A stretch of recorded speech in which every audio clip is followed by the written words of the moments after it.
الحمد لله الحمد لله الذي وكفى والسلام على عباده الذين اصطفى أما بعد أعوذ بالله من الشيطان الرجيم بسم الله الرحمن الرحيم وقال تعالى يا أيها الذين آمنوا اصبروا وصابروا وقال النبي صلى الله عليه وسلم ما يريد الله به خيرا يصب منه الحمد لله আল্লাহ পাকের লাখ কোটি শুকর যে মহান রব্বুল ইজ্জত আমাদেরকে বাঁচিয়ে রেখেছেন, জমিনের মধ্যে সুন্দরভাবে চলার তৌফিক দান করেছেন। আল্লাহ তাআলা সুস্থতার সাথে সুন্দরভাবে আমাদের সকলকে বেঁচে থাকার তৌফিক দান করেছেন। আবারও রবের শুকরিয়া আদায় করছি, আলহামদুলিল্লাহ। আজকে আপনাদের সামনে আলোচনা করব ধৈর্য ধারণ সম্পর্কে। রব্বুল আলামিন বান্দাদেরকে অসংখ্য অগণিত আয়াত দ্বারা বুঝিয়েছেন ধৈর্যের ফলটা খুবই মিষ্টান্ন হয়। রব্বুল আলামিন সূরা আলে ইমরানের 200 নম্বর আয়াতের মধ্যে বলতেছেন, ইয়া আইয়ুহাল্লাযীনা আমানু ইসবিরু ওয়া সাবিরু, যে হে ইমানদারগণেরা, তোমরা ধৈর্য ধারণ করো এবং ধৈর্যের প্রতিযোগিতা করো। আল্লাহ রাব্বুল আলামিন এখানে ধৈর্য ধরার বিষয়ে উৎসাহিত করেছেন। তদ্রূপভাবে রব্বুল আলামিন সূরাতুল বাকারার 155 নম্বর আয়াতের মধ্যে রব্বুল আলামিন বলতেছেন, ওয়ালানাবলুওয়ান্নাকুম বিশাইইম মিনাল খাউফি ওয়াল জু'i ওয়া নাকসিম মিনাল আমওয়ালি ওয়াল আনফুসি ওয়াত তামারাত ওয়া বাশশিরিস সাবিরিন। আল্লাহ রাব্বুল আলামিন বলতেছেন, আমি অবশ্যই তোমাদের ভয় ক্ষুধা দিয়ে পরীক্ষা করব, আর তোমাদের জানমাল ও শস্যের ক্ষতি সাধন করেও পরীক্ষা করব। ধৈর্যশীলদের সুখবর দাও। আল্লাহ রাব্বুল আলামিন ওয়াবাশশিরিস সাবিরিন, ধৈর্যশীলদের যারা এই সমস্ত ক্ষতি সাধন হওয়ার পরেও যারা ধৈর্য ধারণ করবে তাদের জন্য সুসংবাদ রয়েছে। তদ্রূপভাবে সূরা জুমারের 10 নম্বর আয়াতের মধ্যে রব্বুল আলামিন বলতেছেন, ইন্নামা ইউওয়াফাস সাবিরুন আজরুহুম বিগাইরি হিসাব, যেই বান্দাগুলো ধৈর্য ধারণ করবে, ক্ষুধায় ধৈর্য ধারণ করবে, ভয়ে ধৈর্য ধারণ করবে এবং নিজের মালের ক্ষতি সাধনে, জানের ক্ষতি সাধনে, নিজের শস্যের ক্ষতি সাধনে, ক্ষতি হওয়ার পরেও যে ব্যক্তি ধৈর্য ধারণ করবে, রব্বুল আলামিন বলেন যে তাদের জন্য রয়েছে আজরুন বিগাইরি হিসাব, তাদের জন্য রয়েছে অগণিত পুরস্কার যার কোনো হিসাব নেই। তদ্রূপভাবে রব্বুল আলামিন সূরা আশ-শূরার 43 নম্বর আয়াতের মধ্যে রব্বুল আলামিন বলতেছেন, ওয়ালামান সাবারা ওয়া গাফারা ইন্না যালিকা লামিন আজমিল উমুর, যে ব্যক্তি ধৈর্য ধারণ করে এবং ক্ষমা করে দেয় সে তার দৃঢ় মনোভাবতারই পরিচয় দেয়। আল্লাহ রাব্বুল আলামিন সূরা বাকারার 153 নম্বর আয়াতের মধ্যে বলতেছেন, ইসতাঈনু বিস-সাবরি ওয়াস-সালাহ ইন্নাল্লাহা মা'আস-সাবিরিন, তোমরা ধৈর্য এবং নামাজের মাধ্যমে আল্লাহ তাআলার কাছে সাহায্য প্রার্থনা করো, নিঃসন্দেহে ধৈর্যশীলদের সাথে আল্লাহ তাআলা রয়েছেন। অনেক ভাইরাই নামাজ পড়ে এবং খুবই পরহেজগারিতার পরিচয় দেয়, কিন্তু অনেক সময় দেখা যায় খেতে শস্য চাষ করার সময় যদি দেখা যায় ফসল ভালো হয় নাই, বলে হায় হায় রে, আমি 5 ওয়াক্ত নামাজ পড়ি, এরপরে আমার শস্য ভালো হয় না, ওকে নামাজ পড়ে না, কোনো কিছু করে না, এরপরে তার কি সুন্দর শস্য হয়েছে।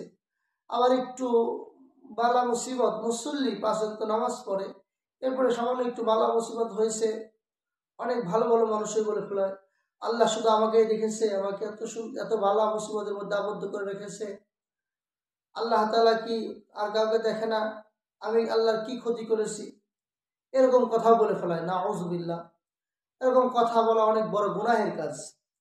এই জন্য প্রিয় ভাইরা আমার, আল্লাহ তাআলা বলছে নামাজ পড়ো, মানে আল্লাহ রাসূল সাল্লাল্লাহু আলাইহি ওয়াসাল্লাম যেভাবে নামাজ শিক্ষা দিয়েছেন ওইভাবেই। আল্লাহ তাআলা বলে যে আমি তো তোমাদেরকে এই বালা মুসিবত এগুলো সবকিছু দেই ধৈর্য ধারণ করার জন্য, এগুলো তোমাদের পরীক্ষা করতে চাই। সূরায়ে মুহাম্মাদের 31 নম্বর আয়াতের মধ্যে রব্বুল আলামিন বলতেছেন, ওয়ালা নাবলুওয়ান্নাকুম হাত্তা না'লামাল মুজাহিদিনা মিনকুম ওয়াস-সাবিরিন। আমি তোমাদের পরীক্ষা করব যাতে করে তোমাদের মধ্যে মুজাহিদ এবং ধৈর্যশালী তাদেরকে চিনতে নিতে পারি। মানে কে আল্লাহর জন্য ধৈর্য ধারণ করতে পারে, কে আল্লাহর জন্য মানে জিহাদ করতে পারে, কোনো লৌকিকতার জন্য নয়, একমাত্র আল্লাহর জন্য জিহাদ করলো। কোনো মানুষকে দেখানোর জন্য ধৈর্য ধারণ করে নাই, একমাত্র আল্লাহর জন্য ধৈর্য ধারণ করেছে, তাদের জন্য আল্লাহ রাব্বুল আলামিন এই কথা বলতেছেন। আমরা কোরআন থেকে জানতে পারলাম যে ধৈর্যের কি ফল রয়েছে। তদ্রুপভাবে সরকারে দু আলম নবী মুহাম্মদুর রাসূলুল্লাহ সাল্লাল্লাহু আলাইহি ওয়াসাল্লামের অসংখ্য অগণিত হাদিস রয়েছে। তার মধ্যে আমি দুই চারটা হাদিস আপনাদের সামনে উল্লেখ করব।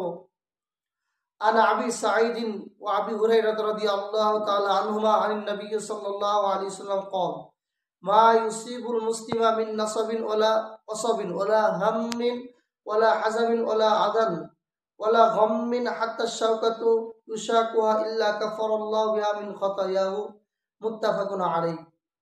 বুখারী এবং মুসলিম শরীফের মধ্যে হাদিসটি এসেছে। সরকার আবু সাঈদ খুদরি রাদিয়াল্লাহু তাআলা ও আবু হুরায়রা রাদিয়াল্লাহু তাআলা আনহু থেকে বর্ণিত, সরকার দু আলম নবী মুহাম্মদুর রাসূলুল্লাহ সাল্লাল্লাহু আলাইহি ওয়াসাল্লাম বলেন, তিনি বলেন যে মুসলমান ব্যক্তি যে কোনো ক্লান্তি, রোগ, দুশ্চিন্তা, উদ্বিগ্নতা, কষ্ট ও অস্থিরতা হোক না কেন, এমনকি কাঁটাবিদ্ধ হলেও আল্লাহ তাআলা তার বিনিময়ে তার গুনাহ মাফ করে দেন। মানে মুসলমান ব্যক্তি যে কোনো কিছু হোক না কেন, যদি সে ধৈর্য ধারণ করতে পারেন তাহলে আল্লাহ তাআলা তার মানে এর দ্বারা গুনাহ মাফ করেন। তদ্রুপভাবে আরেকটা হাদিস عن أبي هريرة رضي الله تعالى عنه قال قال رسول الله صلى الله عليه وسلم ما يريد الله به خير يصب منه। হযরত আবু হুরায়রা রাদিয়াল্লাহু তাআলা আনহু থেকে বর্ণিত, সরকারে দু আলম নবী মুহাম্মদুর রাসূলুল্লাহ সাল্লাল্লাহু আলাইহি ওয়াসাল্লাম বলেন, আল্লাহ তাআলা তার বান্দাদের মধ্যে যেই বান্দার কল্যাণ চান তাকে বিপদে আবদ্ধ করেন। তাহলে আল্লাহ তাআলা আমার কাটা বিদ্ধ হয়, হাত পুড়ে যায় বা কোনো আমার শস্যের ক্ষতি হয়, প্রত্যেকটার মধ্যে কোনো না কোনো কল্যাণ রয়েছে।